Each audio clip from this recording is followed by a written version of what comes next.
Interaction. कौन सी topic है? Types of drug excipient interaction, जिसको हम लोग कंपैटिबिलिटी के नाम से भी जानते हैं। इसे हम लोग कह सकते हैं types of drug excipient compatibility. ठीक है, तो ड्रग एक्सिपिएंट कंपैटिबिलिटी क्या होते हैं हमने इंट्रोडक्शन में आपको बता दिया है, तो वो वाली वीडियो आप देखकर आप इसको देख सकते हैं। ठीक है, तभी आपको समझ में आएगा। तो types of drug excipient compatibility में सबसे पहले हम लोग कौन सा देखते हैं? फिजिकल इंटरेक्शन, मतलब फिजिकल कंपैटिबिलिटी। जब हमारे ड्रग और एक्सिपिएंट आपस में रिएक्ट करते हैं तो वो दूसरा कंपोनेंट्स बनाते हैं जो क्या होता है, जो या तो पेशेंट के लिए हार्मफुल हो सकता है, या फिर वो कंपोनेंट टॉक्सिक हो सकता है, या फिर ड्रग की स्टेबिलिटी डिक्रीज हो जाती है, ड्रग की सेफ्टी डिक्रीज हो जाती है, ड्रग की एब्जॉर्प्शन रेट डिक्रीज हो जाती है। बहुत तरह के ऐसे प्रॉब्लम आपको देखने को मिलती है। तो सबसे पहले हम लोग देखते हैं कौन सा? Physical interaction. ठीक है, ऐसे नहीं समझ में आएगा, आपको मेरा पहला वाला वीडियो देखना ही पड़ेगा। ठीक है, बात समझ में आई? तो पहला वाला हम लेक्चर 1, लेक्चर 2, लेक्चर 3 करके डाल रहे हैं, तो ऐसे आप देख लीजिएगा। ठीक है, तो आज से ही ये हमारा लेक्चर 2 रहेगा, क्योंकि हम प्री फार्मुलेशन भी पढ़ा लिए हैं। प्री फार्मुलेशन में उसमें हम लेक्चर नहीं डाले, लेक्चर 1, लेक्चर 2 नहीं डाले हैं, लेकिन आज से जो हम वीडियो अपलोड करेंगे उस पर लेक्चर 1, लेक्चर 2, लेक्चर 3 ऐसे डालेंगे, तो आप उसको देख लीजिएगा। ठीक है, तो फिजिकल इंटरेक्शन में देखते हैं, this involve A change in the physical stage of the drug without changing it chemical structure. जो फिजिकल इंटरेक्शन होता है ना, जो ड्रग एक्सिपिएंट आपस में रिएक्ट करते हैं तो दो टाइप के रिएक्शन देते हैं, 2-3 टाइप के रिएक्शन देते हैं। कौन कौन सा? एक आपका होता है फिजिकल रिएक्शन, एक आपका होता है केमिकल इंटरेक्शन, तीसरा आपका कौन सा होता है? Hydrolysis interaction. ठीक है, या फिर दवा आपकी हाइड्रोलाइज हो जाएगी, ऑक्सीडेशन रिएक्शन। ठीक है, 4 टाइप का रिएक्शन होते हैं, physical reaction, chemical reaction, physical interaction, chemical interaction, hydrolysis interaction. ठीक है, हाइड्रोलाइसिस इंटरेक्शन और आपका कौन सा? Oxidation interaction. तो जो फिजिकल इंटरेक्शन होता है ना, इसमें जो रिएक्शन होता है, मतलब केमिकल और ड्रग का, एक्सिपिएंट और ड्रग का जो एक रिएक्शन होता है वो किस पे होता है? वो फिजिकल एक्टिविटी पे होता है। वो केमिकल्स को नहीं डैमेज करता है, मतलब केमिकल्स को नहीं टच करता है, बस या तो दवा की एब्जॉर्प्शन रेट को घटा देगा, दवा के डिसोल्यूशन रेट को घटा देगा जब आपस में रिएक्ट करते हैं। ठीक है, वो क्या करते हैं? वो उसके फिजिकल स्टेज को चेंज करते हैं, लेकिन उसके केमिकल स्ट्रक्चर को कभी भी चेंज नहीं करते हैं। ठीक है, एक केमिकल स्ट्रक्चर कब चेंज होगा? जब ये हमारे केमिकल इंटरेक्शन होंगे तब, जब केमिकल और केमिकल इंटरेक्ट करेंगे तब। हालांकि फिजिकल इंटरेक्शन में सिर्फ दवा को मतलब एब्जॉर्प्शन रेट हमारी डिक्रीज होती है, दवा की एब्जॉर्प्शन रेट डिक्रीज होती है, बायोअवेलेबिलिटी डिक्रीज होती है, ठीक है, डिसोल्यूशन रेट डिक्रीज होता है, तो ऐसे बहुत सारी चीजें यहाँ पे डिक्रीज हो जाती है। तो सबसे पहले हम लोग फिजिकल इंटरेक्शन में क्या होता है, इसमें सिर्फ दवा की फिजिकल एक्टिविटी में चेंज होती है, इसका केमिकल स्ट्रक्चर सेम वैसे ही रहता है। ठीक है, उसमें कोई भी चेंजेस नहीं होता है, इसलिए ये वाला इंटरेक्शन हमारा ज्यादा हार्मफुल नहीं होता है। तो इसमें सबसे पहले हम लोग किसका देखते हैं? एब्जॉर्प्शन का देखते हैं। क्या? किसका? Absorption. Drug street to the surface of the excipient from complex. ठीक है, इसमें क्या होता है कि जो हमारे ड्रग होती हैं वो जब हमारे एक्सिपिएंट के साथ रिएक्ट करती हैं तो वो क्या करती है? वो जो हमारी ड्रग होती है वो हमारे एक्सिपिएंट के सरफेस में चिपक जाती है, स्टिक कर। जैसे कि हमारा क्या है? ये हमारी ड्रग है, ठीक है, और ये हमारा क्या है? एक्सिपिएंट के सरफेस पे। ठीक है, ये जो हमारी ड्रग होती है, जैसे ये हमारा ड्रग है, ठीक है, सॉरी, ये हमारा ड्रग है, ठीक है, और ये हमारा क्या है? एक्सिपिएंट है। ये ड्रग क्या करती है? इस एक्सिपिएंट के सरफेस पे चिपक जाती है, ठीक है, जिसकी वजह से क्या फॉर्म कर देती है? ड्रग। ठीक है, ड्रग प्लस और क्या होता है? इंटरेक्शन। ठीक है, excipient, drug excipient complex form कर देती है। क्या? Drug excipient, drug excipient complex form कर देती हैं, जिसकी वजह से हमारा जो एब्जॉर्प्शन रेट होता है दवा का वो डिक्रीज हो जाता है। अब देखो, ये जो हमारे एक्सिपिएंट जो ड्रग होती है ना, वो क्या करती है? वो इसी पे जाके चिपक जाती है, मतलब कि एब्जॉर्प्शन रेट पे जाके चिपक जाती है। जो इंग्रेडिएंट्स होते हैं, एब्जॉर्प्शन का मतलब होता है ड्रग के एब्जॉर्प्शन डिसोल्यूशन पावर को करवाना। भाई ड्रग कब एब्जॉर्ब होगी? जब वो ड्रग हमारी डिसॉल्व होगी तभी तो एब्जॉर्ब होगी। ठीक है, जैसे कि अगर आपको चीनी को छानना है, चीनी के रस को निकालना है, तो चीनी को क्या करेंगे? चीनी में जैसे ढेर सारी चींटियां पड़ गई हैं, ठीक है, ढेर सारी चींटियां पड़ गई हैं, अब चींटी को अलग करना है, चीनी को अलग करना है, तो आप क्या करेंगे? चीनी को पानी में घोल देंगे, घोलने के बाद पानी को क्या करेंगे, छान देंगे, तो जितना भी उस पर वेस्ट प्रोडक्ट रहेगा वो आपकी छन्नी में आ जाएगा और चीनी आपकी कहाँ पे चली जाएगी, अंदर आपके एक मतलब कि एक फ्रेश रस आपको मिल जाएगा, फ्रेश जूस चीनी का मिल जाएगा। तो वैसे जो ये डिजोल्यूशन पावर होती है वो क्या कर रहा है, और डिजोल्व करने का पावर होती है ना, उसी पे जाके क्या करता है, चिपक जाता है। अब ये हमारी डिजोल्व ही नहीं होती है, जब डिजोल्व नहीं हो पाती है तो इसका एब्जॉर्प्शन रेट भी यहाँ पे हमारा क्या हो जाता है, डिक्रीज हो जाता है। जो ड्रग होते हैं वो स्टिक हो जाते हैं, किसके मतलब जो ड्रग होते हैं कुछ ड्रग में, मतलब कुछ ड्रग में जो ड्रग होते हैं वो एक्सिपिएंट के साथ चिपक कर क्या बना लेते हैं, ड्रग एक्सिपिएंट कॉम्प्लेक्स बना लेते हैं, जिसकी वजह से डिसोल्यूशन पावर कम होती है। जब डिसोल्यूशन पावर कम होगी तो ऑटोमेटिक हमारी जो ड्रग है वो एब्जॉर्ब बाकायदे में नहीं होगी, एब्जॉर्प्शन हमारा क्या हो जाएगा, कम हो जाएगा। ठीक है, जैसे एग्जाम्पल में देखते हैं, एग्जाम्पल की बात करें तो साइक्लोटेक्स्ट्रीन, ठीक है, एक साइक्लोटेक्स्ट्रीन नाम का एक कंपोनेंट्स होता है, ठीक है, इसका यूज इसमें किया जाता है। साइक्लोटेक्स्ट्रीन नाम का एक कंपोनेंट होता है, ठीक है, ये क्या करता है, ये इनहेंस करता है किसको, ड्रग के सॉल्बिलिटी को बढ़ाने के लिए इसका यूज किया जाता है। मतलब साइक्लोडेक्स्ट्रीन जो होता है इसका यूज ड्रग के सॉल्बिलिटी को बढ़ाने के लिए, ड्रग के डिसोल्यूशन पावर को बढ़ाने के लिए यूज किया जाता है। लेकिन जो हमारे ड्रग होते हैं ये हमारा क्या है, एक्सिपिएंट है। साइक्लोडेक्स्ट्रीन क्या है, एक्सिपिएंट है। इसका यूज ड्रग के साथ किया जाता है। क्यों किया जाता है, ड्रग के डिसोल्यूशन पावर को बढ़ाने के लिए, सॉल्बिलिटी को बढ़ाने के लिए, सॉल्युबल डिसॉल्व होने की पावर को बढ़ाने के लिए। लेकिन ये हमारा क्या करता है, ये ड्रग हमारी क्या करती है, इसी से चिपक जाती है, इसी से क्या करती है, चिपक जाती है, जिसकी वजह से इसका डिसोल्यूशन पावर कम हो जाता है।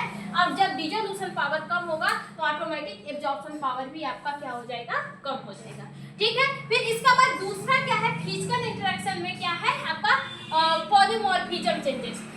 ठीक है, पॉलीमॉर्फिज्म चेंजेस, इसमें क्या बोल रहा है, एन एक्सिपिएंट माइट अगर a drug to change from the one crystal form to other form.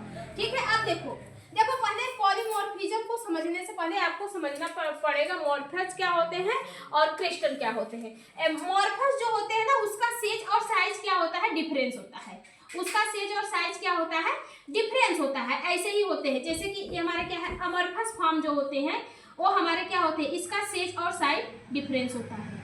ठीक है, ये हमारे किसी भी साइज में ऐसे प्रेजेंस होते हैं।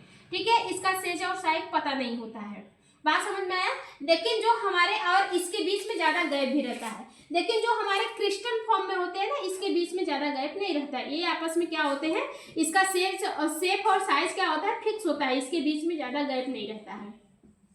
अब देखो, अब इसमें से बताइए कि किसमें सबसे ज़्यादा सरफेस एरिया है। अब देखिए, जैसे कि यहाँ से हमने बना दिया, अब बताइए इसमें सबसे ज़्यादा सरफेस एरिया किसमें दिख रही है, यहाँ पे। अगर पानी डालेंगे तो सबसे पहले पानी इसमें जाएगा कि इसमें, सबसे ज्यादा पानी इसमें इकट्ठा होगा, हर जगह पानी क्या करेगा, पहुंच जाएगा, हर जगह पानी क्या होगा, पहुंच जाएगा। लेकिन इसमें क्या होगा कि पानी आपका अंदर नहीं जाएगा, ड्रग के अंदर पानी नहीं जा पाएगा, जिसकी वजह से डिसोल्यूशन क्या होता है, कम हो जाता है और इसमें डिसोल्यूशन फास्ट हो जाता है। एमरफस, अगर ड्रग में क्या होगा, पॉलीमॉर्फिज्म चेंजेस हो गया तो या तो एमरफस में बदल जाएगी या तो आपका क्रिस्टल फॉर्म में बदल जाएगी।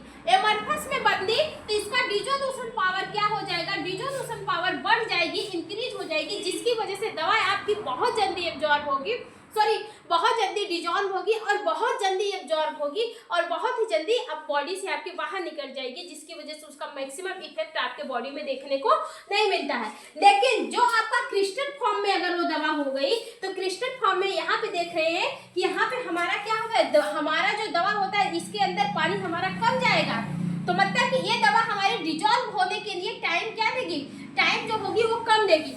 जब ये दवा हमारी डिसॉल्व होने के लिए टाइम कम देगी तो ये हमारी एब्जॉर्ब होने के भी टाइम कम देगी। अब भाई जितना लेट डिसॉल्व होगा उतना लेट तो एब्जॉर्ब होगा ना, तो जिसकी वजह से ये मतलब कि जिसकी वजह से हमारी दवा जल्दी डिसॉल्व नहीं हो पाएगी, जल्दी जब डिसॉल्व नहीं होगी तो एब्जॉर्ब नहीं हो पाएगी, जब एब्जॉर्ब नहीं होगी तो अपना एक्शन कैसे देगी, बात समझ में आए।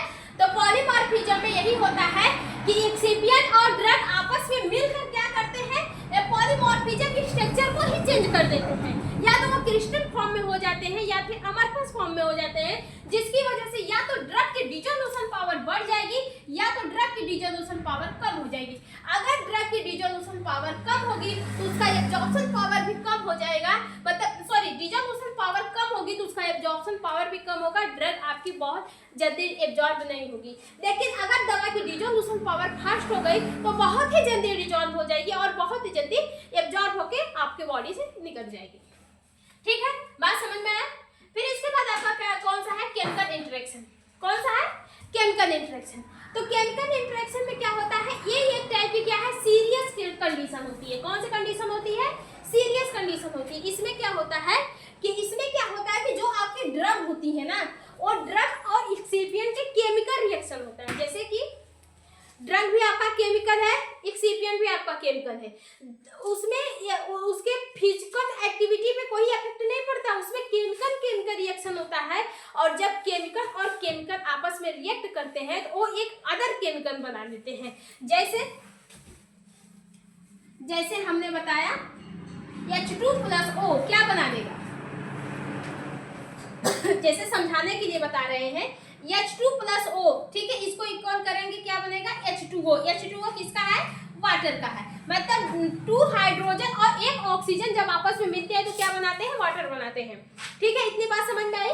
वैसे ही जब हमारा ड्रग और एक्सिपिएंट के केमिकल रिएक्शन होता है तो वहां पे ड्रग क्या करता है, अपने ही उसी रिएक्शन में क्या करता है, एक अलग से कंपोनेंट्स बना लेता है। मतलब ड्रग और एक्सिपिएंट जब इसमें इसका केमिकल रिएक्शन होगा तो एक अलग सा हमारा क्या बना रहेगा, कंपोनेंट्स बना देगा। ये कंपोनेंट्स आपका क्या हो सकता है, टॉक्सिक हो सकता है। ये कंपोनेंट हालांकि क्या होगा, टॉक्सिक होगा। अभी सिरप वाली बातें हो रही थी, अभी हाल ही में सुनाया गया था कि एक कप सिरप से काफी सारे बच्चों की जान जा रही थी, किडनी फेलियर हो रही थी। ठीक है, उसमें यही प्रॉब्लम थी कि उसमें एक कंपाउंड था जो ड्रग के साथ मिलकर एक अलग से कंपोनेंट्स बना रहा था, और वो कंपोनेंट बच्चे का क्या कर रहा था, डायरेक्टली किडनी को डैमेज कर रहा था, डायरेक्टली हार्ट को डैमेज कर रहा था। ठीक है, तो ये होती है मतलब ड्रग केमिकल रिएक्शन। जब केमिकल इंटरेक्शन होते हैं ड्रग एक्सिपिएंट के साथ तो बहुत ही घातक होते हैं। इसमें क्या होता है, इसमें टॉक्सिक सब्सटेंस बन जाते हैं। ठीक है, क्या बनते हैं, टॉक्सिक सब्सटेंस बन जाते हैं जो पेशेंट के लिए बहुत ही घातक हो सकते हैं। तो ड्रग एक्सिपिएंट इंटरेक्शन में क्या होता है, बहुत ही टॉक्सिक सब्सटेंस बनता है जो पेशेंट के लिए बहुत ही घातक हो सकता है। तो देखते हैं, this is more serious because it create a new chemical entity with mild या फिर टॉक्सिक इनएक्टिव। ठीक है, ये हमारी क्या है, एक सीरियस कंडीशन होती है। क्यों, क्योंकि इसमें जो हमारे कंपोनेंट्स होते हैं ड्रग एक्सिपिएंट आपस में रिएक्ट करके एक न्यू कंपोनेंट्स को क्रिएट करते हैं, एक न्यू केमिकल एंटिटी को क्रिएट करते हैं। वो केमिकल या तो आपकी माइल्ड होगी, या तो कम इफेक्टिव होगी, या तो आपकी टॉक्सिक होगी, या फिर वो इनएक्टिव हो जाएगी। या तो कम होगी, या तो फिर हमारी पूरी दवा ही खराब कर देगी, या तो फिर वो टॉक्सिक हो जाएगी। ठीक है, बात समझ में आए। इसमें हमारे माइलर्ड रिएक्शन बहुत ही कॉमन है। ठीक है, बहुत ही फेमस रिएक्शन है। A famous interaction between the drug containing A primary amine group. ये क्या है, ये एक टाइप का फेमस रिएक्शन होता है। इसमें जो ड्रग होते हैं वो प्राइमरी अमीन ग्रुप को कंटेन किया रहता है। Excipient that are reduce sugar, इसमें जो एक्सिपिएंट होते हैं वो अपने अंदर से शुगर को मींस की लैक्टोज को रिड्यूस करते हैं। ये क्या करता है, एक टैबलेट के रंग को ब्राउन कर देता है, जिसकी वजह से वो इंडिकेट करता है कि ये सब्सटेंस आपका टॉक्सिक हो गया, या फिर खराब हो गया, या फिर ये इनएक्टिव हो गया है, इसके पास किसी भी टाइप का कोई भी फार्माकोलॉजिकल एक्शन नहीं है। ठीक है, फिर इसके बाद आपका कौन सा, हाइड्रोलाइसिस। कौन सा है, हाइड्रोलाइसिस। अब आपको पता है हाइड्रोलाइसिस मतलब क्या होता है कि जब दवा हमारे वाटर को अपने अंदर एब्जॉर्ब कर लेगी, जब दवा क्या होती है, अपने अंदर वाटर को एब्जॉर्ब कर लेती है, तो वो भी क्या करती है, किसी भी काम की नहीं रह जाती है। ठीक है, इसमें देखते हैं moisture sensitive drug react with the present excipient. अब देखो, बहुत सारे ऐसे दवा होते हैं, ऐसे केमिकल होते हैं, ऐसे एपीआई होते हैं जो मॉइस्चर सेंसिटिव होते हैं। क्या होते हैं, मॉइस्चर सेंसिटिव। अब एक्सिपिएंट में क्या मिलाया गया है, लैक्टोज मिलाया गया है, स्टार्च मिलाया गया है। अब लैक्टोज और स्टार्च में क्या प्रेजेंस होता है, वाटर प्रेजेंस होता है। अब जो हमारा ड्रग है वो हमारा क्या है, मॉइस्चर सेंसिटिव है। तो ये जो ड्रग होता है ना, ये जो लैक्टोज और स्टार्च में जो वाटर प्रेजेंस है ना, उसको क्या करेगा, अपने अंदर एब्जॉर्ब करने लगेगा। उसको क्या करेगा, मतलब एक्सिपिएंट से ही, एक्सिपिएंट में लैक्टोज और क्या मिलाया गया है, स्टार्च और ग्लूकोज मिलाया गया है। इसका यूज हालांकि स्वीटनिंग और स्वीटनिंग एजेंट्स में होता है। ठीक है, बात समझ में आया। अब स्टार्च में क्या मिला है, क्या प्रेजेंस है, वाटर। सेलुलोज में भी क्या प्रेजेंस है, वाटर वाटर प्रेजेंस है, ठीक है। अब इसके साथ जो ड्रग मिलाया गया वो क्या है, वो मॉइस्चर सेंसिटिव है, मतलब कि उसमें कैपेसिटी है कि वो कहीं से भी वाटर को अपने अंदर एब्जॉर्ब कर लेगा, ठीक है। जब ऐसी ड्रग को इसके साथ मिलाया जाए तो ये क्या करती है, अब एक्सिपिएंट से ही वाटर को एब्जॉर्ब करके अपने आप को खराब कर लेती है, अपने आप को डिग्रेडेट कर देती है, मतलब अपने स्ट्रक्चर को ही क्या करती है, तोड़ने लगती है, जिसकी वजह से दवा का कोई भी इफेक्ट नहीं देखने को मिलता है, ठीक है।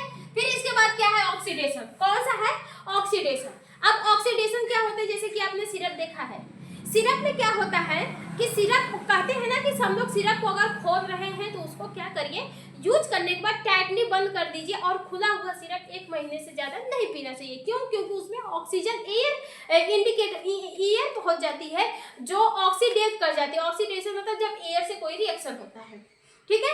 तो इसमें जो हमारे केमिकल्स होते हैं, जो ड्रग होते हैं, वो हमारे एयर के साथ रिएक्शन करते हैं। ये ज्यादातर सिरप में होता है। टैबलेट कैप्सूल भी हमारे खराब होते हैं। बहुत से टैबलेट अगर खुले में रख दीजिए, देखिए वो ऑक्सीडाइज हो जाएगा, उसके पास कोई भी फार्माकोलॉजिकल रिएक्शन नहीं रहेगा। कोई सिरप रख दीजिए, आप देखेंगे अगर उसमें हवा लग गई, खुला हुआ सिरप काफी टाइम तक रख दीजिए, अगर उसमें हवा लग गई है तो उसका जो रंग होता है ना वो अलग ही हो जाएगा, रंग मतलब हल्का, मतलब अजीब सा रंग लगेगा। और जो उसकी विस्कोसिटी होती है वो एकदम ज़्यादा विस्कोसिटी हो जाती है, बहुत ज़्यादा चिपचिप हो जाता है, मतलब कि बहुत ज़्यादा वो विस्कोसिटी, बहुत ज़्यादा जमने जैसा दिखेगा। तो ये आपका होता है ऑक्सीडेशन में। इसमें और इसमें जो एक्सिपिएंट होते हैं वो क्या करते हैं, मेटल्स प्रीवर्स को कंटेन किए रहते हैं, और ये जो ड्रग होती है वो ऑक्साइड हो जाती है, मतलब ड्रग क्या होती है, ऑक्साइड हो जाती है, ठीक है। देखते हैं सब एक्सिपिएंट में कंटेन ट्रेस मेटल।